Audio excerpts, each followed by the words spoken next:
There is no American dream. There is no American dream. There are only American dreams. One single dream isn't big enough to hold the possibilities for us all. Because there's not just one type of family, or neighborhood, or ambition. But at the heart of just about every American dream is a home. And the desire to make it everything it needs to be. That's always been at the heart of Lowe's. And on our 100th birthday, we are committing to make that dream of a better home a little more within reach for everyone. So bring us your little fixes, your passion projects, your patios, your plans. We'll help you find it, DIY it, design, and install it too. We've never just been an improvement store. We're home to everything for your home. We're home to any budget. We're home to any possibility.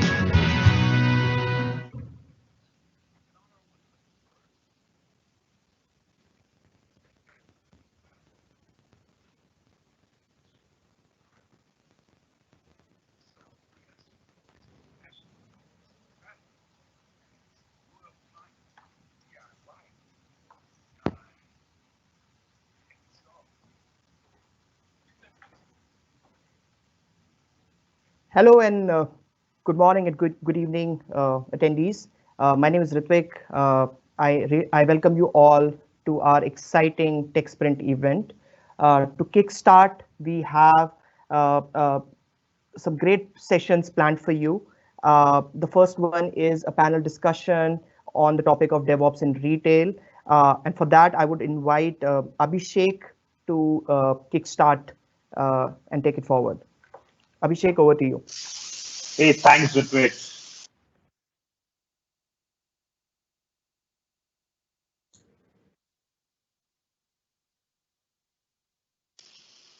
Hey, good morning and good afternoon, everyone. I'm Abhishek Nandi, Director of Enterprise Architecture at Lowe's India. I will be your moderator today. For some of us here, it might be too early, but I'm sure it's going to be worth it. Be it shopping for a lamp for your workstation or buying a plant to jazz your living space, the internet has changed how we decide to buy. Well, we all know that. We have been doing it for the last 1 year or so. But when it comes to home improvement in retail, this gets really interesting. Imagine redoing your kitchen, buying plants, buying lumber, or bathroom tiles. Now rethink how your buying journey would be like. Lowe's is a home improvement retailer operating for the last 100 years with 2,000 plus stores across US and Canada and 4 digital brands. Some of you already know we are going through our transformation journey, reshaping and rethinking our core retail systems in the light of modern tech stack and architecture. Engagement with the customer today isn't about pouring a message down their head, hoping they get where. It really is understanding that you must be present in a conversation when they want to have it, where they want to have it, not when you want to. With this context in mind, let's look at how DevOps practices have evolved and are continuously evolving to adapt to the new world order. It gives me great pleasure to introduce Mr. Mayur Purandar, our VP of Enterprise Architecture. Mayur, would you want to add something? Sure. Hello and good evening. I am Mayur. I lead the Enterprise Architecture and Platform Organization here at Lowe's. A bit about Lowe's to begin with. Lowe's is one of the largest home improvement retailers in the world. We have more than 2,000 plus stores, 4 e-commerce platforms, operate in 2 countries, that's US and Canada. We have a wide variety of customers, starting from customers who do it themselves to small and large professionals who get it done for their customers. Our assortment is of an extreme variety as well. We have small items like sanitizers to heavy products like lumber and appliances. One of the unique aspects of home improvement retail, unlike other retails, is the long post-process journey. That is, once you finish your purchase, there is a lot of processes that includes installation and maintenance. Additionally, as Abhishek was saying, there's a long pre-purchase journey as well. So as you already see, the nature of problems that we work on is very unique and interesting. Here at Lowe's, me and my team, we help architect our retail technology platform to ensure our customers get consistent retailing experience irrespective of the channels. My team also builds the foundational technology building blocks for this platform. By technology building blocks, I mean a Kubernetes platform that works across the public cloud, our data centers, and 2000 stores, a persistence platform, a telemetry platform, and a lot of things. Thanks a lot for having me here. Hey, thanks, Mayur. I would also want to introduce Dave. He's a developer advocate for GCP. Dave, would you want to add something? Hello from Jersey City, New Jersey. I'm a developer advocate with GCP. As you mentioned, I focused on DevOps and SRE and helping customers make cultural and organizational transformations. Awesome. So, along with Dave, we also have Sharath, the Director of Product and Engineering at Stylumia, a fashion tech startup, which is part of Lowe's Construct, our signature startup engagement program. Sharath, would you want to add something as well? Sharath, you're on mute. Apologies, the perils of virtual events. Yeah. So Yes. good morning and good evening, everybody. Like Abhishek mentioned, I'm Sharath, Director of Product and Engineering at Stylumia. Yes, we are a fashion tech startup based out of India. Our entire, I would say, goal is to augment fashion and lifestyle retail using AI. So glad to be a part of this panel. Awesome. So let's get started. So first off, right, Mayur, I have a question for you. We have 2,000 plus stores, and now we are shipping Kubernetes clusters to the store backrooms, which makes our infra look like 2,000 mini data centers, right? Or plus, right? How does DevOps look like in a true omni-channel world where we are talking about infrastructure and applications running at this scale? I think this is where the fun begins. So the technology that drives our retail needs to run on public cloud, our 2 data centers, and most importantly, our 2,200 plus stores. Our stores each have a back room where we have a small amount of compute and storage. So that's why we call them as mini data centers. Even large public cloud providers would not have 2,000 data centers, right? So that's what brings in the complexity on how to run and monitor these workloads in such a geographically distributed compute environment. So what are the problems here? So the biggest problem is releasing a code change on an e-commerce website. If there's an issue, it's one bug, right? You would get one call. You try to do that in such a geographically distributed environment, it's 2,200 bucks. And the cost of such a bug is immense here. Now, what do we do for that? You can either slow down, that's going to slow down our business innovation, or start getting creative. So what we do here is, while we are building a Kubernetes platform that's going to run across our public clouds and data centers in all the stores, we invest heavily in a CI/CD pipeline and try to automate everything. Okay.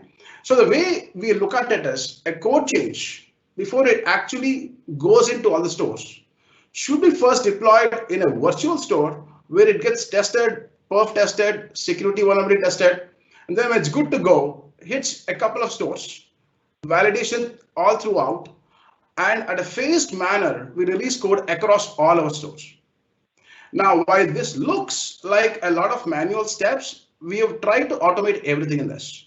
So every aspect of this is getting automated so that our development lead times are minimized and we can start moving to faster for adapting to all the business changes in the stores. Another big aspect is observability. Okay. Typically, what everyone tries to do is metricize everything. You put alerts, and when there's an error, you probably get a pager alert. Whereas stores environment is so different, and the associates who are working on these errors could be anywhere. For example, if there is a device that has a problem, that has a fault, you could actually have a light, for example, on a cash register that turns red. That's when a store associate who's in the store can come and actually work on it instead of calling an engineer in headquarters. So in a way, the DevOps, when it comes to 2200 distributed mini data centers, is a completely new ballgame, and that's what makes our life interesting. Awesome, awesome. So Mayur, another question on top of this, right? Like if you look at this, right, we are looking at the entire landscape from a gigantic system, right? Like any inputs as to how we should architect it to make sure that we are not incurring debt? So one of the things is when you are trying to build a single pane of glass, we have a tendency of building monoliths. While we need to have a single pane of glass of observability, we need to ensure that the underlying architecture is still microservices and completely decoupled so that components can be interchanged independently of each other. So that's a really important thing that we focus on while we build our platforms. Awesome. That makes absolute sense. So Dave, a quick question for you. So GCP data centers and services, right? They span across the entire geography. You have availability zones, regions across the globe, right? How does Google ensure changes or issues do not go about impacting all regions or all customers? Very, very carefully. Google has been doing massively distributed infrastructure for a long time, and we call ourselves a planetary services, right? We have multiple services with over 1 billion users, and our cloud infrastructure is based on the same kind of distributed and redundant infrastructure. So one of the things we do a lot is using canary deployments. And we do that within a region, and we do that region by region so that only a small percentage of users or traffic is affected. We monitor it very closely and have automated rollbacks in place so that nothing can, the blast radius is very much minimized. At the same time, we also use human judgment to look at, what workloads are running in each place, where are the redundancies, and can we minimize customer impact by rolling out to a certain set of regions at a given time. And also, we certainly work with our customers to advise them on regionalization plans to make sure that they've got the appropriate redundancy, because of course, we do want to roll out changes, new features, but at the same time as we want to minimize disruption. Awesome. That's good to hear that we're in safe hands. So, Sharath, a question for you, right? Stylumia works with a lot of customers, right? You collect a lot of data from your customer's customer, which forms the basis of all your predictions. That's what your company is doing, right? How do you ensure the blast radius of an issue is limited to only customers and there's no network-wide outage? Because that's your principle, right? Collecting that information and building on top of it. Can you enlighten us on that? Yes, actually, that's a really great question, Abhishek. Generally, when you say blast radius, the image that pops into people's head is very vivid. But the idea, like you mentioned, the second part of the question is to control the impact, right? Control the impact so that either the fault is mitigated or it doesn't cause a system-wide outage. So we at Stylumia actually use, I would say, a few set of approaches, best practices across the industry. The one key thing that we do is we have a multi-tenancy deployment. This ensures that our customers see the exact same software, right? But while also ensuring that none of our customers gets mixed up in case we do have an issue. Only a certain part of the tenancy goes down. Another key thing we do is we actually maintain a service registry, which essentially is a collection of all the services. We also monitor the availability of those services within this registry. And instead of invoking the service directly by hard coding the connections, we actually use this service registry as a cross-platform service. One of the key learnings we've had over the past few years is that we really need to maintain latency itself as a form of failure, right? If it takes a service, say 5 minutes or several minutes to respond, you're already way behind the fault management curve. So, and we already rate the service as faulty and take immediate actions on that. Another important process which we follow, right, to ensure our customers rarely, if never, suffer by using circuit breaker patterns. The idea actually originated at Netflix, and which they developed as part of their whole chaos engineering philosophy. But the benefits actually really inspired us to follow this practice. Two main tenets which we follow very strictly at Stylumia is we always try to fail quickly, very quickly, and we also always try to have a graceful degradation, right? So circuit breakers, like in your electrical systems, are always designed to save your system, right? To prevent overloads. Same way, if we don't really shed the load quickly, if we don't fail quickly, we have seen from our experience as well that the requests are going to pile up, and then your service comes back up, and then nothing brings your service down faster than the tsunami of requests that follow. So, and yes, as I mentioned, we always optimize for graceful degradation. So these are some of the key processes that we follow. We generally have learned that taking care of these practices allow us to mitigate faults that come within our platform. Awesome. That's good to hear, right? Like we talked about, you touched upon the concepts of SLO, SLI, having an error budget. Like if you look at it, right, if a service is not responding within 200 milliseconds, that is good enough saying that, hey, we don't need to, right? It's a failure there itself. You don't need to wait for 5 minutes for that entire thing to happen. Right. So it's essential that every service we go about defining the SLOs, the SLIs for it, and make sure they're up, right? Okay, cool. So I have a follow-up question for you, Sharad, right? You have a small army of engineers who are solving for customers at scale. Can you share more as to how you're doing that, right? Because while you're following all those best practices, you also have a massive clientele, right? And you are processing data at scale. While you maintain these checks and balances, is there anything unique outside of that you're doing? There are actually innumerable number of things you can do here, right? But there are tons of best practices available. I think Google, Netflix, these are the leaders in the industry. But we believe firmly in, I think, three things. One is agile development.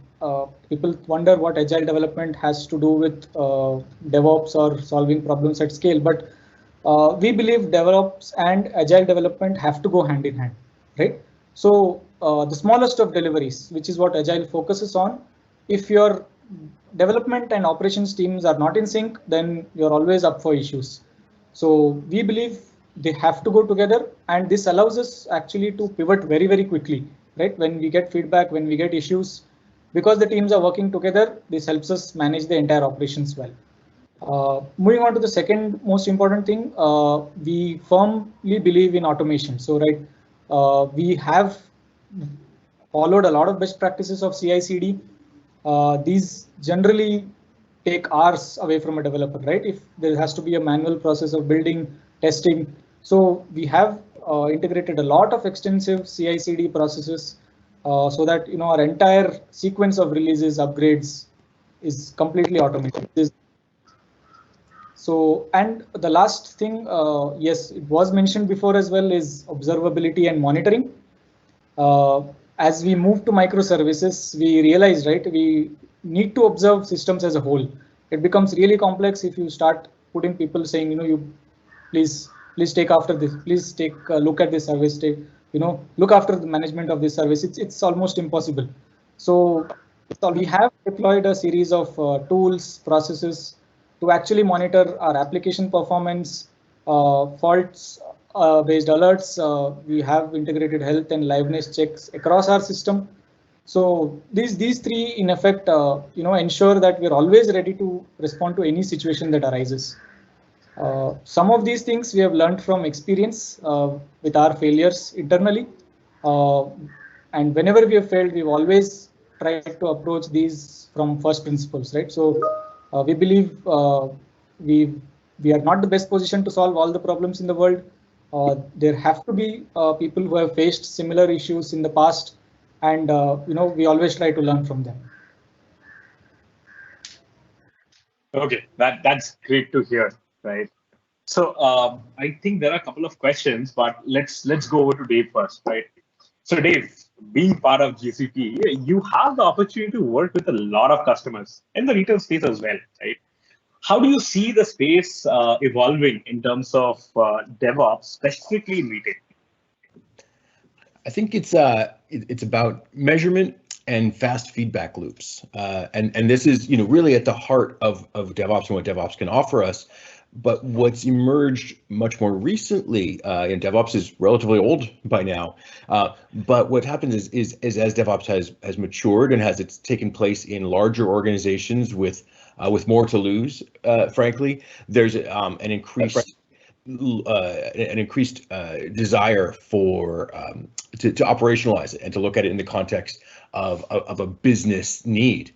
And to that end, there's actually a renewed or a new focus on measuring and demonstrating the value of these practices. So within Google Cloud, we have a research team called DORA, that's DevOps Research and Assessment, DORA.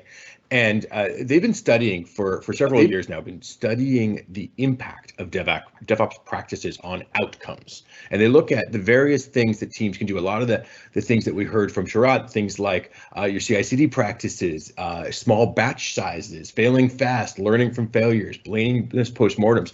They've constructed, based on data from thousands of companies, constructed a model that shows how using those practices is predictive of positive outcomes like greater employee satisfaction and retention, customer retention and attraction, and even profitability. And having the ability to measure these things very specifically and iterate on them as with your metrics as a guidepost really helps us get to the peak of our capabilities as engineers.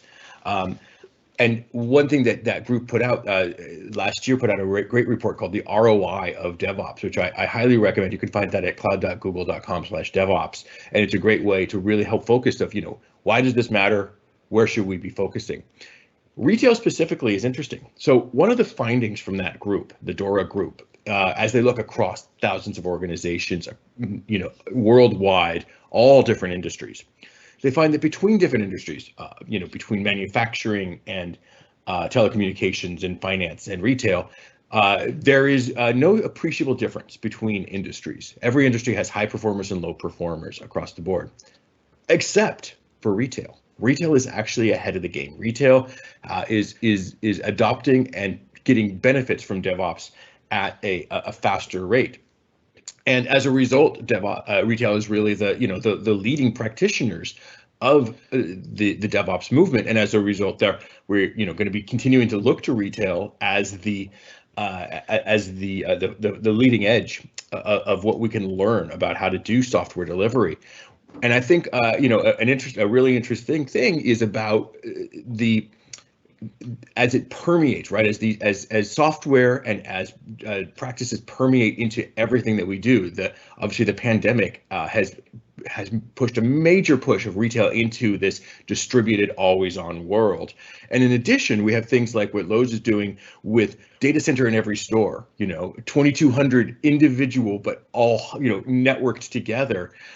We are at a new level of need for speed, reliability, and we're going to continue to learn what practices work, be continuing to reflect them in the research. And I think everyone can really benefit from retail's leading example. Thanks, Dave.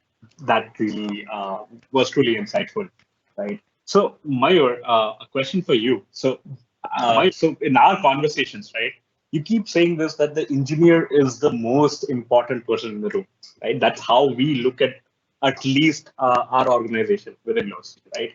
Now, when we look at these practices, when you imagine this entire landscape, right? What are we doing additionally, or I'll probably take this opportunity to bring that out as to what are we doing to make sure that the engineer is not going through a burnout, their frustrations are reduced in terms of shipping the code. Basically reducing the lead time, right? In DevOps, the lead time and development frequency is also a really, really essential aspect of it, right? So what are we doing there to make sure that we stick to our principles of engineer being the most important person in the room? I mean, it's a great statement. I always use that. Like, the engineer is the most important person in the room. Like, rest everyone is in service of the engineer because they are the ones who are producing innovation and making a difference for us. So the way I look at it is we have several diverse compute environments for which the engineers are building solutions and workloads. One is, like in an infinite capacity kind of an environment like a public cloud, like Google, where everything is given to you in a platter. Or the second one is our on-prems, where we have enormous compute, but it might not have the sophistication that Google brings in. And the third one is stores, where you have a constrained compute and it is prone to network failures, and it is inherently hard to build and run software in those environments. Now, what I do not want to have is three set of engineers following three different set of practices and trying to build solutions that are siloed. So what we believe at Lowe is to come up with a single unified platform that abstracts all these complexities so that the engineer focuses more on retail and business problems, and these additional bells and whistles that brings in or that takes care of these complexities are built into the platform. An example is like you have network failures in the stores, right? So when you have a network failure, you would want, as Sharath was saying, there has to be a graceful degradation of service. Now you have standard patterns how to do it. Instead of every engineer or every engineering team try to come up with those patterns, why not integrate that directly into the platform so that the engineer gets all these capabilities within the platform and he starts focusing on. So end of the day, what I look for is a single unified computers and skills in solving real world retail problems and not hardcore infra problems, which a different set of engineers like the ones we have in our team can focus on. Okay, that's interesting. You did touch upon one unique thing that we in Lowe have, right? It's that entire store as an island narrative, right? And there's a unique situation as well, where the well-known digital DevOps practices might fail to solve the challenge, right? How do you foresee us solving for that? Let's start with a few fundamental truths. Okay, distributed computing is hard. What can fail will fail. So DevOps is harder when you have to do it in such situations. Running workloads in the stores is inherently prone to failures, especially on the network. Quite a lot of our processes or systems in the stores needs capabilities from either on-prem or cloud. Now we have DevOps, we have SRE practices. Every aspect of system is metricized and we have alerts configured. Fantastic. You get a fault, but what do you do with the fault, right?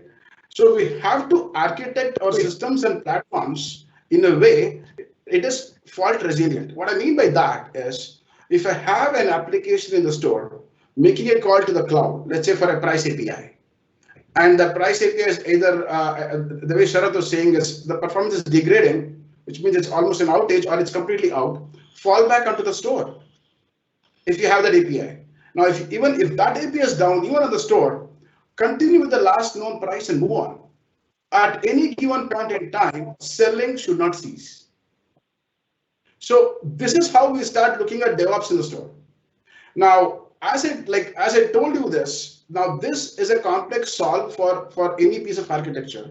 And as I told before, we are taking these learnings and these techniques and putting it into our core platform so that it's easier and cheaper for us to run this platform. Got it. That definitely was insightful, right? Okay, so do we have any questions? Shruti, if we can get some questions, that would be great. Else we'll move on to later part of this entire conversation. We do have a few questions, Abhishek. I'm just going to post them for you. Okay.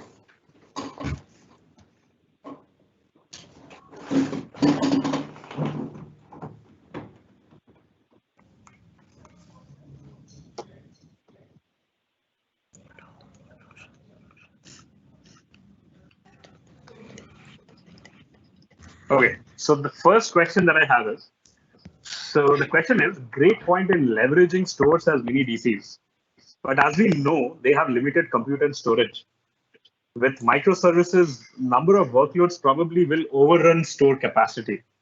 With this, what criteria we should be using to prioritize workloads that should be in the stores? Mayur, I think this is something that we have been discussing. So probably would you want to take that? I can take that. Okay, the most fundamental use case that needs to run is if you have a customer in your near a cash registry with an item in his hand and he wants to pay for it, at any given point in time, you should not say a no to him. Right? That's our most fundamental tenet, and that we need to honor. Now, as with any innovation or as we start innovating, there are several things you can do in store. And the tendency is to start building those innovations. Things like IoT, things like vision compute, like there are tons and tons of things that you could do. Along with that, you have a standard business to run and workloads that support that. So what we try to do is to start grading these workloads in a tiers. Like tier 0 probably is the most barely essential set of services that are needed to do a sell. Like tier 1 probably is adding to, like the example of tier 0 is an item service, a price service, a checkout service, or a tax service. Tier 1 is probably where you start having a bit more bells and whistles, like you might have a localization service or like additional services. The tier 3 and 4 are when you start thinking about vision compute or IoT and a lot of other things. But the most fundamental aspect here is while we can tier them, the underlying processes should be built in a way that if one of the application goes down because of lack of compute, we should be still able to have these graded experiences given to the customer. And finally, most important, because you told that it's a store is a constrained compute environment, the perf testing needs to be done, or even the infra sizing, all these activities needs to be done right in our CI/CD pipeline. We should not uncover performance issues because of a code change that we did on this floor. So it needs to be caught way in advance, and that's why automating perf testing into the CI/CD pipelines are really critical here. Okay, awesome. And I think you touched upon a very important aspect of all this, right? Like imagine if for each rollout at this scale, if you were to do sanity or regressions, right? And if this was not automated, imagine one poor person trying to do regression testing in all the deployments, and it would take a change probably months to roll out, right? Exactly. So essentially, exactly. Yeah. Awesome. That's great. So Dave, I have a question for you. This is a pretty interesting one, right? You mentioned that DevOps is old, and a new concept, NoOps, is still evolving. But what is Google's opinion in this? Where is Google in adopting NoOps? But DevOps is old in a good way, right? It's maturing and it's becoming, it's in its wisdom. It's actually helping us make better decisions. But NoOps is certainly an interesting topic. How they say that the cloud is really just someone else's computer, and NoOps is really just someone else's ops. I think that it's an ambition, it's a vision, and I think there's a lot to it. I think we have succeeded over the years in kind of compacting the ops work down into a platform, right? And especially as we get the rise of serverless and technologies like that, a lot of ops things really become relatively invisible. It's a great opportunity for me to plug GKE Autopilot, which is an awesome new feature we have on our Google Kubernetes engine that does a lot of the scaling and management of the cluster, even more of it for you. But just as in with programming, we've very few programmers directly manage memory anymore. Does that mean that programming is become easy? Is it no code programming? Not so much. And ops is the same way, but by compacting the ops work down into the platform, we're able to operate at higher and higher levels, which is great, closer and closer to the user and providing that user value. So as we have these kind of low ops platforms, operators continue to move upwards and think about things like the interaction between services and dependencies and things like that are more native to one's own application code, but are just as essential and just as complex, probably more complex. And the idea that operations is really going to go away anytime soon, I don't think is really the future we have in store. But the idea that it evolves and we need to evolve with it, I think is a great thing and very real. Okay, that's really interesting. And specifically this concept of low ops, right? And probably after what you mentioned, Dave, I have a follow-up question for you. Now, if you look at all the pillars and everything to do with observability and DevOps, we are still in all our conversations we talked about and we touched upon the concepts of controllability, right?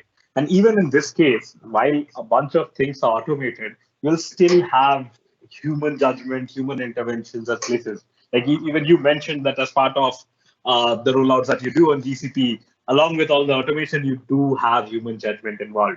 And I don't think it's going away sooner, because as systems evolve, we also evolve, we learn from them, and there will be a need for it, right? But any other constructs of controllability that you would want to introduce to this group in terms of that you follow in DevOps practices? Or do you think it would come into the future as well? I think your point about humans is very apt, and despite all of our advances in ML and AI, computers can't quite understand human needs and human motivations, and our services, our systems are there for a human in some way, right? To help a person, buy that new hammer drill and use it on the weekend. So the what we do in our SRE practice at Google and with all forms of DevOps is really to try and optimize for the human in the loop, right? We are part of a socio-technical system as humans, and we are good at some things and not so good at others. We are really good at dealing with novel information. We're good at synthesizing a lot of different diffuse things, and we're good at doing that on the fly. Which computers are not so good at, and so the trick is to try to make sure that we use that very wisely, that limited resources of human attention, and then use our computers and our robots to augment and this automation is really a force multiplier for human efforts. So as we learn about our systems and about our users and develop best practices, it's really important that we encode them into automation so that we can then move on to the next thing. We like to say, with something like alerting and outages, like we expect there to be problems. We're going to get woken up in the middle of the night sometimes. What we don't want is to get woken up in the middle of the night for the same thing. That's boring. We want to have new things. And as we get to scale, anything that's, as you just mentioned, anything that's manual, that has to be done in 2,200 individual clusters, that's not going to fly. But the beautiful thing is once you get, past 10 or something, you have to do that automation. And then going from, usually we find that it's an orders of magnitude that cause, and even 2 orders of magnitude has been with my Google teams, what we've said is kind of the threshold. So you can go probably from 10 to 1,000 with one kind of implementation. And then you get from 1,000 to 100,000 takes another level. And being able to provide those 10x multipliers is, that's really where we want to invest our human time. Awesome. And Dave, like to your point, right? At least whenever I've got a call in the middle of the night, next day when I code, I am sure that it does not happen again, right? I would not want to be awakened by an alert. So great point there. So going through the questions, right? We have one question which is about, okay, is there any service mesh used for blue-green canary deployments in Lowe's? Yes, we do. We use Istio. We are working on extending Kubernetes as well. We are using the operator framework. We're writing our own CRDs. A bunch of things happening, but as of now, we are using Istio. There are different deployment strategies that are there. We have Spinnaker in place. We have In certain landscape, we have GitOps in place. I think that should cover that question. Next one, I think, Mayur, I'll pose this question to you. It sounds like Lowe's has made tremendous progress over the last couple of years. What remains your number one technical challenge today at the store level? What remains my number one technical challenge today at the store level? Yes. So, like, stores typically is a place where we have not done, or we as in, like, I'm saying retail has not done a lot of innovation, right?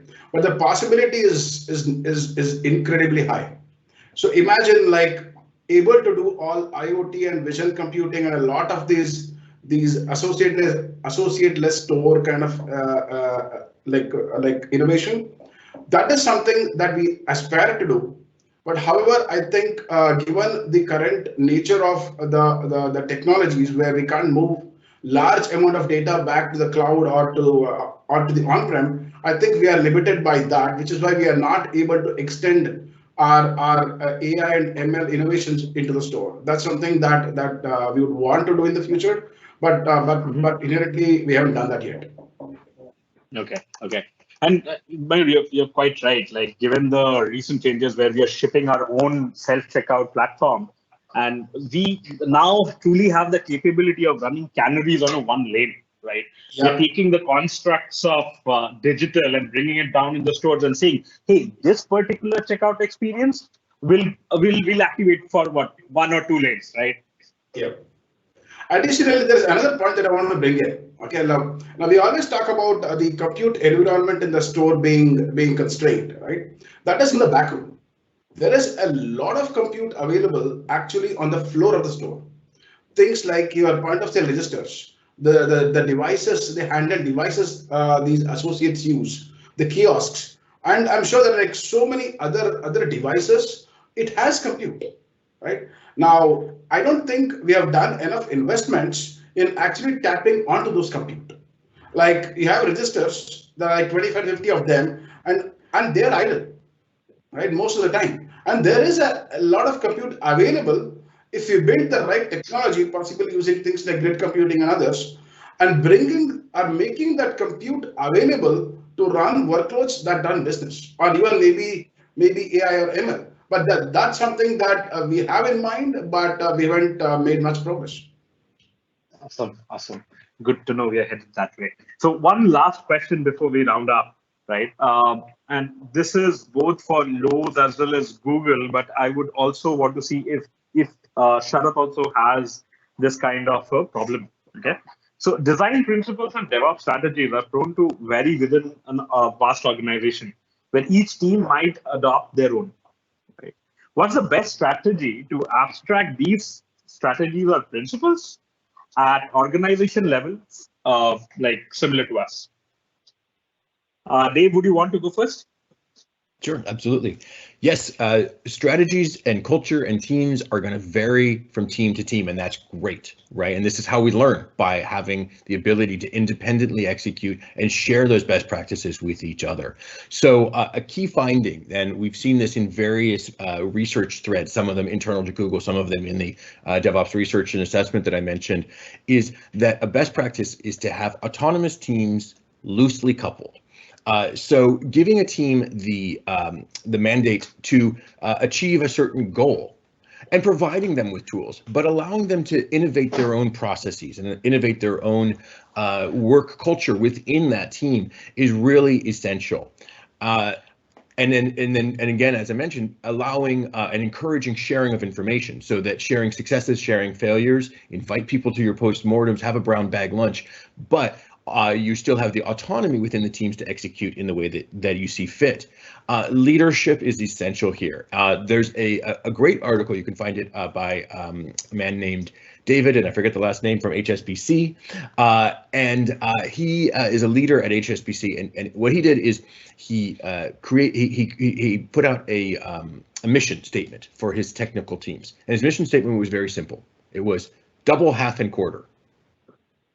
Okay, maybe there were some more words. The more words were, we want to double the number of releases we're doing. We want to cut in half the number of incidents we have. And we want to cut in quarter the number of high impact incidents we have. And when this applied across the board, what's beautiful about that is it provides a goal. It's a goal that is good for the business and good for the users, but it doesn't tell you exactly how to do it. And every team can achieve that, no matter whether they're starting out at a very high performant place or a low performant place. And they all can achieve it their own way, learn their own lessons, as well as share those lessons with each other. Awesome. That was some great advice. Mayur, you want to go next? Yeah, I mean, one of the things that I've observed is as we grow and we start adding more engineers, an organization starts to slow down because there are like people come with different ideologies on how to build software, how to test software, and there are so many methodologies that come new into the market, and people want to explore that. While it is important to be explorative, it certainly helps for us to be consistent. So what I believe is to invest in the right set of tools and ensure that the entire engineering organization adopts to those best practices. Now, if there is an engineer or engineering team who disagrees to that, let's say, okay, what I would say is take those new learnings instead of going or forking away from the standard practices and building a separate methodology for your team, build it back into the platform so that everybody can leverage from that. So that's how I look at, like, being consistent is important. Exploring new technologies is also important, but getting them together in a common set of tools and processes is a sweet spot that we want to land on.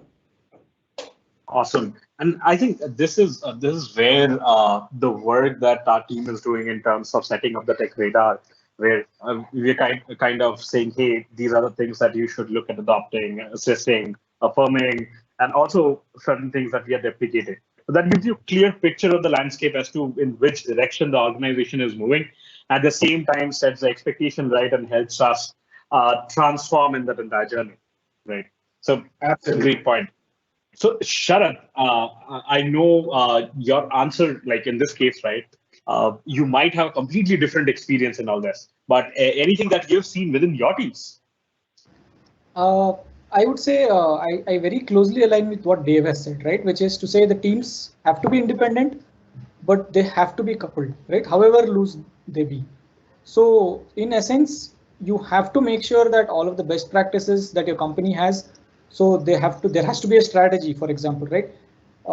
Misalignment with the strategy is a complete no-go, right? Suppose, yes, new tools, new features, new experiments, always approved, always allowed at Stylumia, but there has to be a tangible benefit to it, right? And it has to flow back to the organization.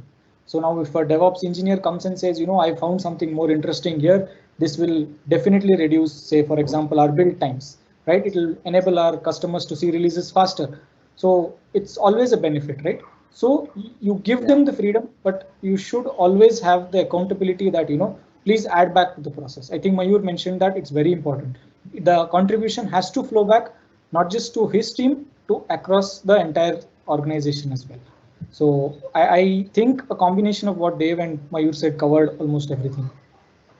Awesome. And it essentially, again, looks back at a platform play of sorts, right? You have your IT platforms, you have your retail platforms. And if it is a platform play, it's not just one team leveraging or reaping benefits of the goodness that they brought in, but rest of the organization as well. And controlled experimentation, because until and unless you explore technology, you try it out, we will not learn, right? Having that in a controlled fashion and getting that back into the platform is super, super important. And thanks for that insight. Right. I think we are good on time. Do we have time, or did we exhaust all of it? We do have a couple of minutes more, Abhishek. And we have a few questions too, which I've posted in the chat window. So maybe you would want to take that. Okay. Some more questions. Going through the questions.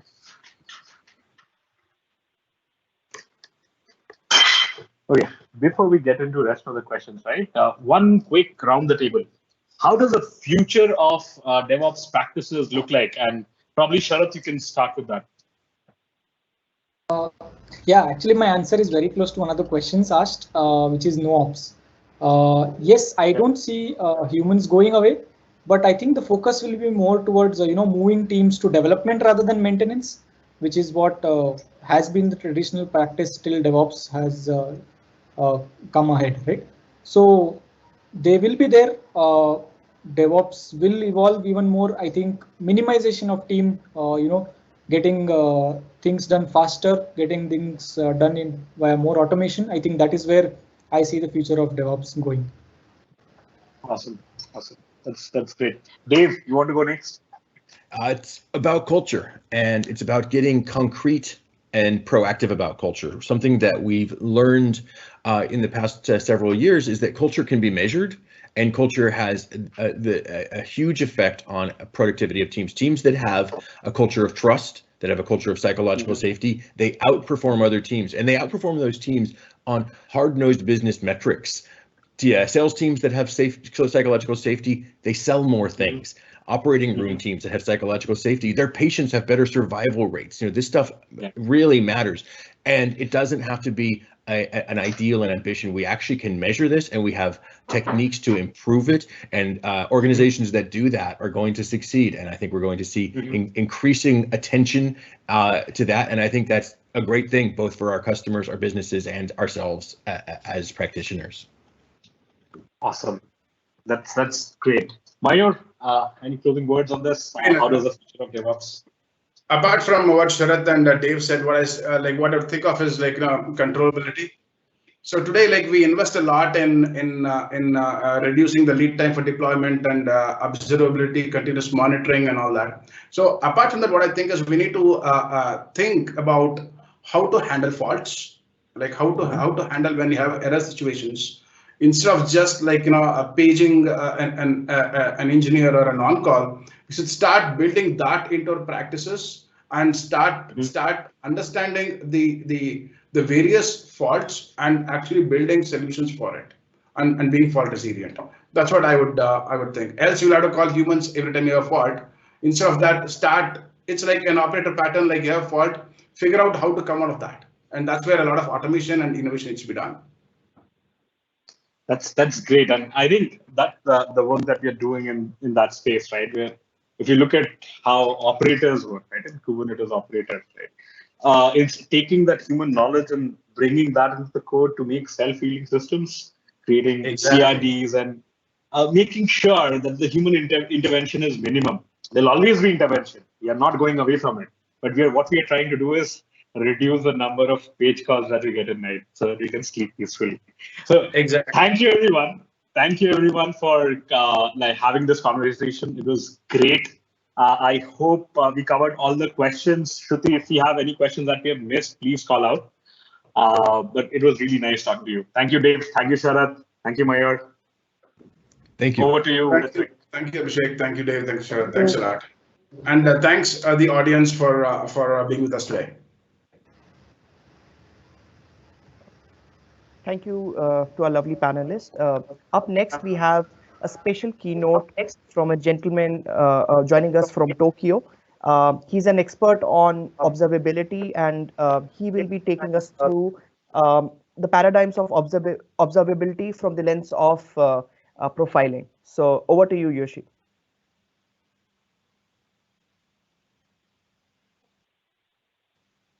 Yoshi, I think you are on mute.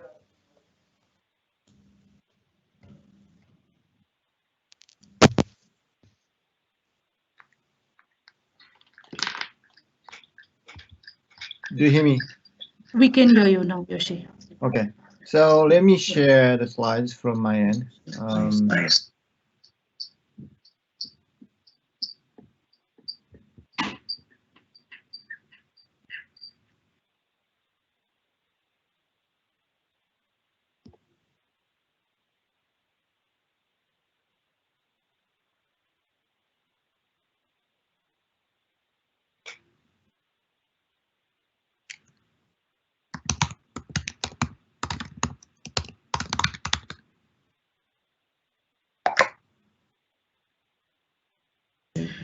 Yoshi, just a quick check. Do you want me to share the deck for you? Yes. I'm not able to see the screen yet. Yes, I'm giving the grants for access entire screen to the Microsoft Team now. Sorry. Could you open the slide on behalf of me? Certainly. Give me a moment. Thank you.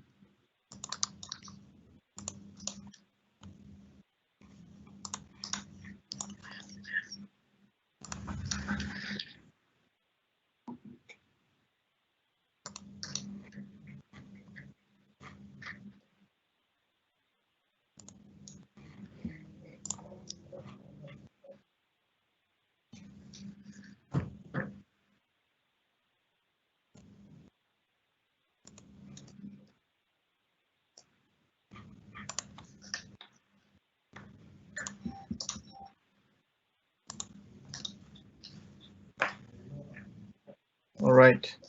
So could you move to the cover slide? Next one. Yes, thank you so much. So first of all, apologies to any troubles. So this is my first time to use the Microsoft Teams for live streaming, and then I didn't realize that it doesn't work on Linux, which is my primary environment, and then I struggled to log into the Teams via my backup machine, the MacBook. So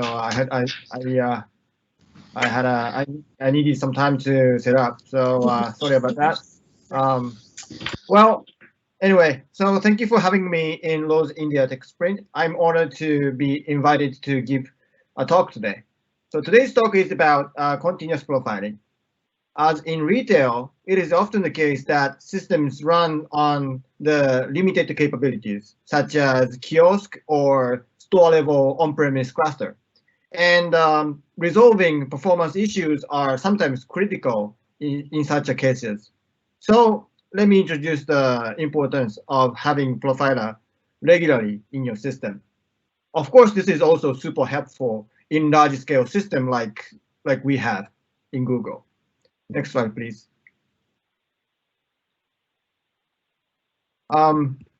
So this is my introduction. So I'm Yoshi Yamaguchi, developer advocate for Google Cloud based in Tokyo. My focus area is on observability, and product-wise, I cover Google Cloud Operation Suite, and also as an open source, I'm working on OpenTelemetry, and also I've been running Go community in Tokyo for a while, like since 2012. Next slide, please. Next slide, please. So today's TLDR of what I'm going to talk today is 3 pillars are not enough. So let's drill down into more details in the slides later on. Next slide, please.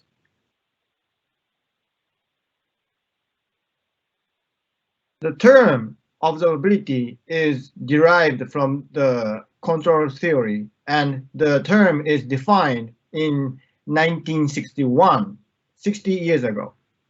The definition of it is the property to infer the system state of the internal state of the system with the output. Observability is paired with another important term called controllability. Controllability and observability are dual aspects of the same problem. The controllability is, as it literally says, the ability to control the system using only certain admissible manipulations. Next slide, please. Though the concept of observability and controllability don't exactly apply to our computer system, the motivation behind it should be similar. According to the DORA, I think that Dave introduced that in the previous panel discussion. So DevOps research and assessment research, the definition of monitoring and observability are the followings. So monitoring is the solution to watch and understand the state of the system, whereas observability is the solution to debug the system. So the key difference here is observability includes the next action in the definition of it. So I mean debugging. So it is like controllability in control theory. So the key here is that we need something actionable from the observability stack in the system. Next slide, please. By the way, when we talk about observability, we often mention 3 pillars of observability. So which means logs, metrics, and trace. So given these 3 pillars, let's consider whether we have enough observability in the system. I mean, if the system is debuggable enough. Next slide, please. So let's think about the case where you try to find the root cause of a CPU-bound issue in the service. Given you have all logs, metrics, and traces in the system, how do you spot on the root cause of CPU-bound process in the service? Let's assume you are running user service as a part of large microservices. It has a couple of endpoints to manipulate user-related information. One day, you see some latency issue in some traces on handling user profile information. You check some traces on profile handler and find that get activity is taking longer time than you expected. So you try to investigate more to find clues on the cause of it. So you start checking in some charts on the metrics dashboard. Unfortunately, usually the metrics are used for application-related information rather than the system metrics, and those charts are not relevant to the performance issue. Even if you have system metrics, those charts just give the overall performance of the service instances and does not return that of specific function inside it. So in the case of latency issues, still the system returns the correct values and normally without errors. So that means you won't get any error logs. What you get is, in the most fortunate case, the log-based metrics that shows some latency problems in specific block of the task. But usually you don't get such a luck. So what this example shows is, even if you have the 3 pillars, still you lack some sort of clue to fix the issue. So you don't have the debuggability or controllability of the system still. Next slide, please. So the reason why we need a profile is because it helps you to identify the root cause of the issue at a glance. Why it enables you to identify the cause is because it gives whole context of the resource consumption with the stack trace. This type of visualization is called flame graph. This expresses the amount of resource usages in functions. During sampling period, the agent takes the snapshot of call stack and resources used in each stacks, and then it generates the statistical summary as a profile. So it gives a perfect idea on where to look into in the service to identify the cause. The length of the bar expresses the amount of resource that is used in the stack in the sampling period. For example, in this example, server.getMatchCount seems consuming a large amount of resource during the sampling time. Next slide, please. So I suggest 3+1 observability pillars here. Of course, the major 3 pillars give the idea on how the system is doing.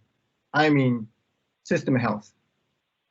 And profiler gives what causes the system failure or issues by providing last 1 mile information for debugging. As you saw and understood, the process of profiling has 2 parts, data collection and visualization. Many programming languages have their ecosystem for profiling.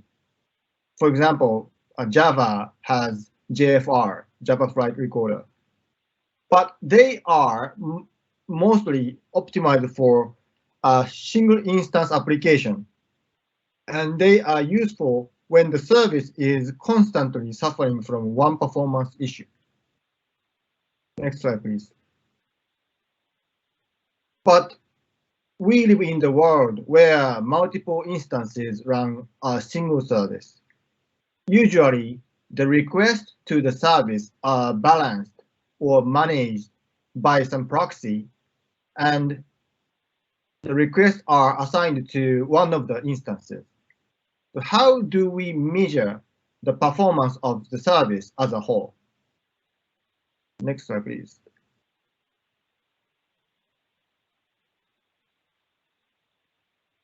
So in profiling in many runtime, usually the instrumentation is only done in main function.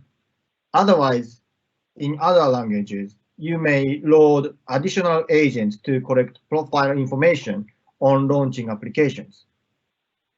The main program launches the agent that takes the metrics at program initialization phase, and that's it. The metrics to take is predefined and the same across the stack trace, such as CPU usage, total heap size, allocated heap size, and so on. The sampling period is usually around 10 seconds or so, and it is by default single shot sampling. So it takes the value of target metrics within a certain period across the stack trace. So understanding that basics, in the case of unexpected spike, how can we sample the profile data at the exact timing of the spike? So you may not be able to log into and to run profiler on the exact instance that is facing the spike at the exact timing of it. Next slide, please. So given these challenges, in Google, we have the system called Continuous Profiler. Next slide, please. The approach of Continuous Profiler in Google is like this. It requests the agent to send the profile data for a certain period in a certain intervals across whole instances in the service. The agent sends all those profile data to their backend. The backend aggregates the data and generates the statistics from a variety of perspectives, such as profile type, application version, function weight, and time span, and so on. So this sounds really brutal, but this is the most simplest implementation to collect the profile data across whole system in any timing, at any timing. Though it is possible to create a similar system by yourself, it requires a certain level of development cost as well. Next slide, please. So to reduce such costs and efforts, and to provide better user experiences, Continuous Profiler team in Google started providing the external version of it. That is called Google Cloud Profiler. So like Google internal version, Google Cloud Profiler supports multiple programming languages such as Java, Go, Python, and Node.js. In the market, you have another option for continuous pprof, like in other monitoring SaaS vendors or open source. This is one of the options. So Google Cloud Profiler is one of the options of them. And then I'm going to explain how the profiler works with the Google Cloud Profiler screenshots. Next slide, please. So let me show you how to identify the causes with continuous profiler in a small example. Next slide, please. So in this example, I use a sample application, which is called ShakesUp. This is the public sample in our Golang sample repository on GitHub. So the server accepts the query string from the client. Then the server searches the number of lines in the whole Shakespeare works that contains the query string, and then return the number of matched line to the client. So all Shakespeare works are stored in Google Cloud Storage in the format of text file, and the server fetches those files upon request. So let's assume that we run a certain number of clients against a single server, and we are facing latency issue in the server. Next slide, please. So we start from looking at the CPU usage of the service. The most top bar in the resource usage is the resource usage by the root. Root means the entire service. And the bars in the second top level are the entry points of the application functions. So at a glance, you find that server.substream is consuming the half of CPU time.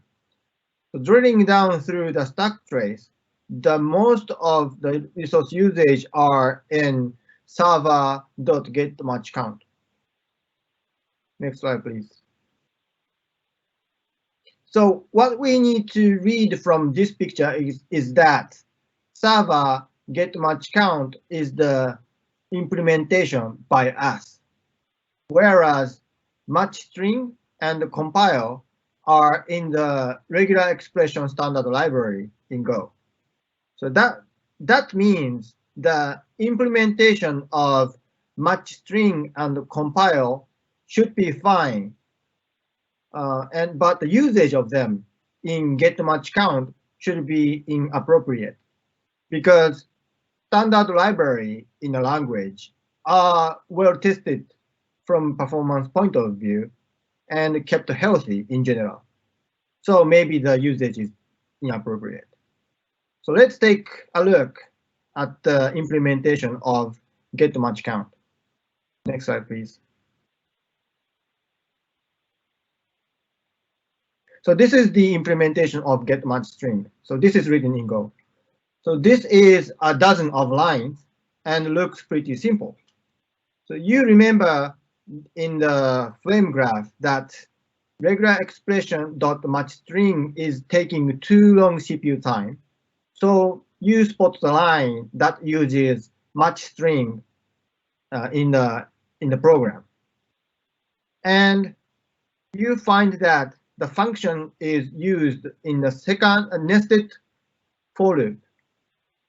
In this case, the function is called for a number of lines in the entire files. So you will notice that matchString compiles regular expression pattern on runtime. So there are a number of unnecessary pattern compilation in this loop. Next slide, please.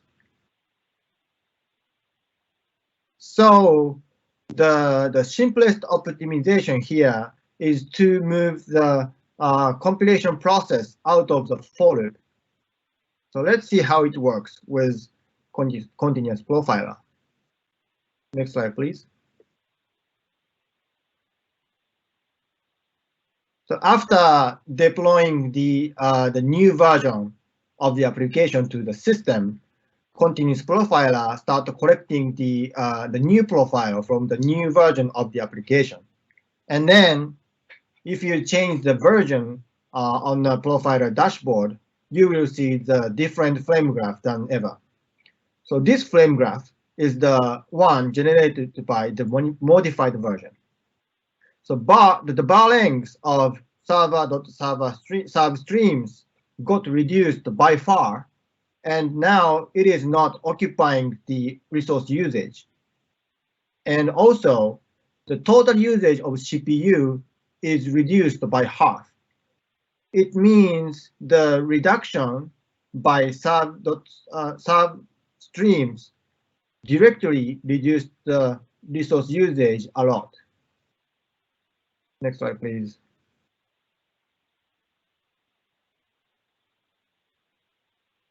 So in the case of Google Cloud Profiler, it has comparison mode that shows the resource usage comparison between two versions.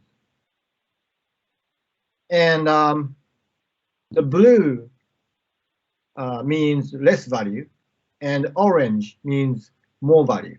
So as you can see, the CPU usage value by server.substream got much reduced because the amount of blue is really strong in that area. So as you have seen in this optimization process, continuous profiler gives the idea on exact point of where to fix in the program. So this is one of the debuggability that you want in the observability of the system. Next slide, please. So wrap up. Next slide, please. So this is how continuous profiler works. You get the last 1 mile information to debug by finding bottleneck on demand. Some continuous profiler tools give more than flame graph. For example, as I introduced, Google Cloud Profiler gives the comparison mode, and also it gives the historical degradation information. For example, if you are releasing the application once per day, and then you are adding the slight recursive degradation, you won't notice it by just comparing the two versions. But if you are looking at the historical degradation information, like a historical line graph, then you will notice the performance degradation. So Google Cloud Profiler is the out-of-the-box solution for every environment, not only on GCP, but on AWS, Azure, on-premise, and so on. So it's easy to start continuous profiler with it. The next slide, please. So through the presentation, you might realize that 3 pillars are just a starting point of observability. Yes, they are. The continuous profiler is the complementary solution to obtain more debuggability in the system. I hope you will introduce continuous profiler in your system after this presentation. So this is my end of my slide, and thank you for listening.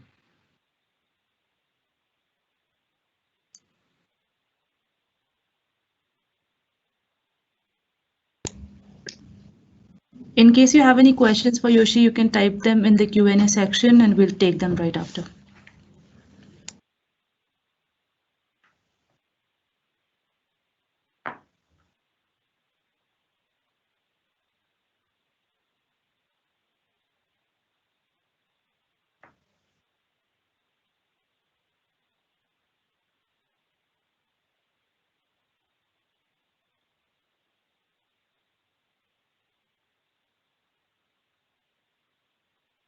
Please ask me any questions. Yoshi, we don't see any questions. So I think we can wrap. I really want to thank all our attendees, all our panelists who have made time. This is first of the many tech sprint event that we have planned for the year. Very soon we'll come back with more exciting topics. Do let us know your feedback on how we can improve the kind of content that you would like us to cover. We have circulated a short survey. It'll just take a minute. If you can give your feedback, it'll help us improve. With that, we'll conclude. And I once again thank each one of you to make time and join us for this wonderful session. I hope you find it useful. Thank you so much. Have a good evening. Thank you. Thank you.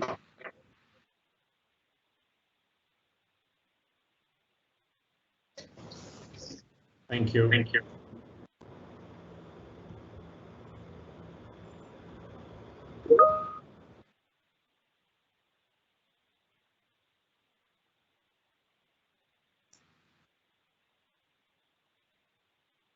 If I may request the panelists to stay back.